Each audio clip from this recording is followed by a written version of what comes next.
Hello guys and welcome back to any epic. आज की इस वीडियो में मैं एक्सप्लेन करने जा रहा हूँ जुजुत्सु काइसेन सीजन 3 के एपिसोड 11 को। तो चलिए शुरू करते हैं बिना किसी देरी के। तो एपिसोड के स्टार्ट में हम देखते हैं मेगुमी को जो अपना डोमेन एक्सपेंशन करता है रेजी के ऊपर, जिसका नाम है किमेरा शैडो गार्डन। इस डोमेन के गारंटी हिट इफेक्ट से बचने के लिए रेजी एक हॉलोवेकर बास्केट नाम की टेक्निक को यूज करता है। ये टेक्निक सिंपल डोमेन का पुराना वर्जन है जो किसी भी डोमेन के गारंटी हिट इफेक्ट को कैंसिल कर देता है, यानी इस डोमेन का अब रेजी के ऊपर कोई इफेक्ट नहीं होगा। लेकिन मेगमी के फ्रॉग्स उसे उसके पाँव से पकड़ लेते हैं और मेगमी उसे पीटने लगता है। रेजी को ये बिल्कुल समझ नहीं आती कि ये क्या हो रहा है। असल में हॉलोवेकर बास्केट किसी डोमेन की टेक्निक को टारगेट नहीं करता बल्कि उसके बैरियर को टारगेट करता है, जिससे उसका गारंटी हिट इफेक्ट उस पर असर नहीं करता। लेकिन मेगमी का डोमेन तो इनकम्प्लीट है क्योंकि इसका कोई बैरियर भी नहीं और गारंटी हिट इफेक्ट भी नहीं। अपने डोमेन को एक्टिवेट करने के बाद मेगमी के 10 शैडो टेक्निक को बूस्ट मिल चुका है, यानी अब वो 120% ज़्यादा पावरफुल हो चुका है। वो अपने डोमेन से अपनी शैडो को यूज़ करते हुए कहीं भी टेलीपोर्ट हो सकता है और जितने भी चाहे उतने शिकिगामी समन कर सकता है। रेजी भी ये बात जल्दी ही समझ जाता है। मेगमी उसको पीटता ही जा रहा था। वो सोचता है कि मेगमी की पावर तो बढ़ चुकी है, इससे अच्छा तो गारंटी हिट वाला डोमेन ही होता। अगर इसने मुझ पर एलिफेंट गिरा दिया तो मेरा तो खेल ख़त्म हो जाएगा। मेगमी अब 3 नुए को समन करता है, लेकिन रेजी उन पर 3 कार्स गिरा देता है जो कि उसके शैडो में डूबने लगती हैं। रेजी कहता है, मुझे पता था मेरे पाँव के नीचे जो शैडो है ये नॉर्मल नहीं है। मैंने अभी तक कर्स एनर्जी यूज़ करते हुए अपने आप को डूबने से रोका हुआ है। मेगमी अपने डोमेन में कुछ भी रख सकता है, लेकिन एक चीज़ जो रेजी को परेशान कर रही थी वो ये थी कि इसके डोमेन में बहुत ज़्यादा वेपन्स क्यों नहीं है, और इसने अभी तक अपने शैडो से सिर्फ एक ही कर्स टूल निकाला था। जिससे रेजी समझ गया था कि मेगमी जो भी चीज़ अपने शैडो में स्टोर करता है उसे उसका वज़न झेलना पड़ता है। इसलिए रेजी ने उसके शैडो में 3 कार्स गिरा दिए जिनका वज़न करीब 2.4 टन है, जिसके नीचे मेगमी दबा जा रहा था। रेजी कहता है कि वो अपने रिसीट से मेगमी के शैडो में चीज़ें गिराता रहेगा जब तक कि मेगमी को चल न जाए। मेगमी कहता है, तुम एक चीज़ भूल रहे हो, एक इनकम्प्लीट डोमेन भी आखिरकार एक डोमेन ही होता है, यानी वो सिर्फ नीचे से नहीं बल्कि ऊपर से भी अपने शैडो समन कर सकता है। मेगमी अब मैक्स एलिफेंट को समन करता है और रेजी के ऊपर गिरा देता है, जिसके नीचे वो दब जाता है। मेगमी कहता है, चलो देखते हैं पहले कौन कुचला जाएगा। ऐसा कहा जाता है कि एक नॉर्मल ह्यूमन 6G फोर्स यानी 2.4 टन से बेहोश हो जाता है। मेगमी का वजन अगर 60 kg भी है, लेकिन उसकी बॉडी पर 40G का फोर्स लग रहा है। वहीं एक नॉर्मल अफ्रीकन एलिफेंट का वजन 3 से 6 टन तक होता है, और मेगमी का मैक्स एलिफेंट का वजन भी एक रियल एलिफेंट जितना ही है, जिसके रेजी के ऊपर गिरने से उसका पाँव फ्रैक्चर हो गया था। रेजी कहता है, मैंने गलती कर दी, मुझे ट्रक्स वाली पर्चियों को पहले यूज़ नहीं करना चाहिए था, उनसे मेगमी ज़रूर कुचला जाता। मेगमी ने उसकी कुछ पर्चियों को भी गीला कर दिया था, लेकिन रेजी के पास अब भी उसका ट्रम्प कार्ड बचा था। वो सोचता है कि उसे अपना ट्रम्प कार्ड निकाल लेना चाहिए और मेगमी के शैडो में छुप जाना चाहिए।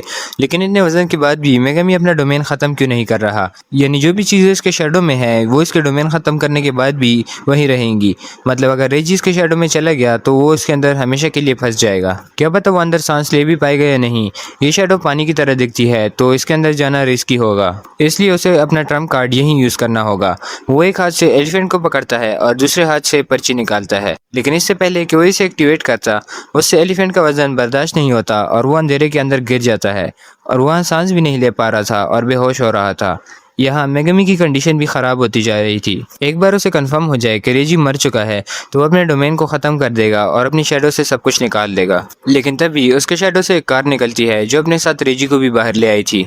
रेजी बताता है कि वो जो भी चीज़ क्रिएट करता है वो अपना कमांड पूरा होने पर गायब हो जाती है, लेकिन रेजी ने इन कार्स को कोई कमांड नहीं दी थी, यानी वो अब भी इनको ऑर्डर दे सकता था।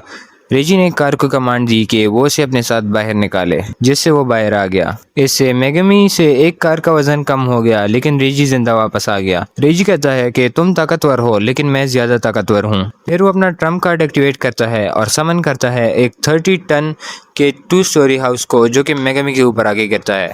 लेकिन तभी मेगमी अपने शैडो में छुपने के बाद अपना डोमेन ख़त्म कर देता है, जिससे वो घर उस जिम के फ्लोर को तोड़ देता है और जिससे वो दोनों नीचे के फ्लोर के स्विमिंग पूल में आके गिरते हैं। मेगमी रेजी को पीछे से पकड़ता है और क्योंकि रेजी के दोनों कार्स का वजन उस पर था इसलिए वो दोनों नीचे डूब रहे थे। रेजी अपने दोनों कार्स को कैंसिल करता है और वो दोनों पानी से बाहर आ जाते हैं। मेगमी कहता है, अब तुम्हारी परीक्षाएं भीग गई हैं और बेकार हो चुकी हैं। रेजी कहता है, तो क्या तुम भी अपने शिगामी अब समन नहीं कर सकते, सिर्फ वो डिवाइन डॉग थोड़ा खतरनाक है। फिर वो दोनों एक दूसरे के करीब जाते हैं और hand to hand fight start करते हैं। वो दोनों फाइट करने लगते हैं और फाइट के दरमियान में ही मेगमी डिवाइन डॉग को समन करता है, जो रेजी के कंधे को पूरी तरह से काट देता है और रेजी ये फाइट हार जाता है। मेगमी कहता है कि डिवाइन डॉग इतना भी कमजोर नहीं कि मैं इसको फिर से समन ना कर पाऊँ। रेजी कहता है सॉर्सरर्स झूठ पर ही जिंदा रहते हैं। वो समझ गया था कि मेगमी यहाँ ऐसे ही नहीं आया था, बल्कि ये सारा उसका प्लान था। रेजी को नहीं लगा था कि वो किसी मॉडर्न डे सॉर्सरर से हारेगा। मेगमी कहता है कि अगर मैं भागना भी चाहता तो नुए मुझे ज्यादा दूर तक नहीं ले जा पाता। मेगमी से पूछता है कि तुम्हारा टेंगिन के साथ क्या कनेक्शन है। रेजी कहता है टेंगिन वो उसके बारे में ज़्यादा नहीं जानता, लेकिन केंजाकू ने कहा था कि उसका प्लान कुछ और है, तो शायद वो और केंजाकू आपस में कोई खिचड़ी पका रहे हैं, लेकिन इसके लो चांसेस हैं। रेजी अब कोगाने को बुलाता है और अपने सारे 41 पॉइंट्स मेगमी को ट्रांसफर कर देता है। मेगमी पूछता है तुमने ऐसा क्यों किया। रेजी कहता है कि मैं मरने से पहले कुछ अच्छा करना चाहता था, और वैसे भी केंजाकू मेरा कोई अच्छा दोस्त नहीं है। मुझे लगता है कि इससे गेम और ज़्यादा इंटरेस्टिंग हो जाएगी। तुमने मुझे मारा है, चलो देखते हैं किस्मत तुम्हारे साथ क्या खेल खेलती है।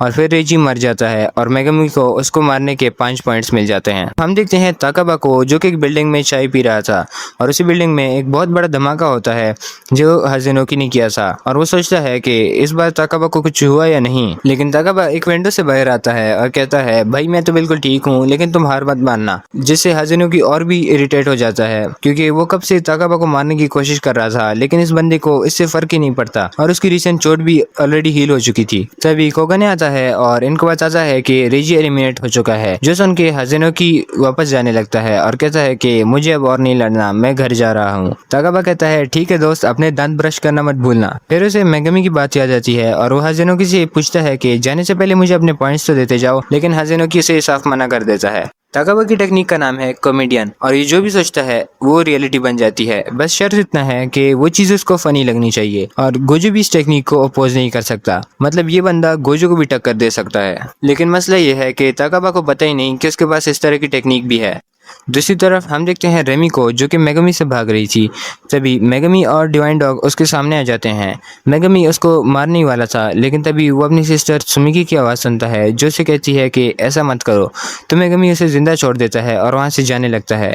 फिर मेगमी बेहोश हो जाता है, और तभी हम देखते हैं कलिंग गेम की प्लेयर एंजल को, यानी हाना कुरुसो, जो कि गोजो को भी प्रिजन रेंज से निकाल सकती है। स्टोरी अब शिफ्ट होती है सेंडाई कॉलोनी में, और इस कॉलोनी में 4 बहुत स्ट्रॉन्ग प्लेयर्स थे। ध्रुव लकड़ावाला, जिसके पास 91 पॉइंट्स थे, और उसके पास 2 शिकिगामी थे जो अपने डोमेन में यूज कर सकता है।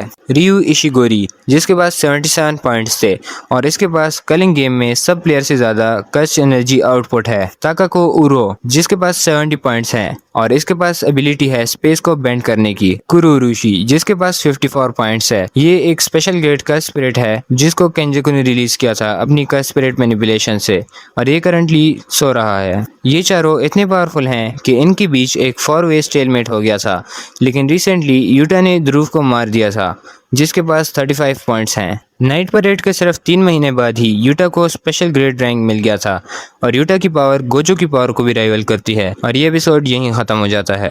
अगर वीडियो अच्छी लगी हो तो लाइक और सब्सक्राइब करना मत भूलना। मैं आपसे मिलता हूँ नेक्स्ट वीडियो में, तब तक के लिए गुड बाय।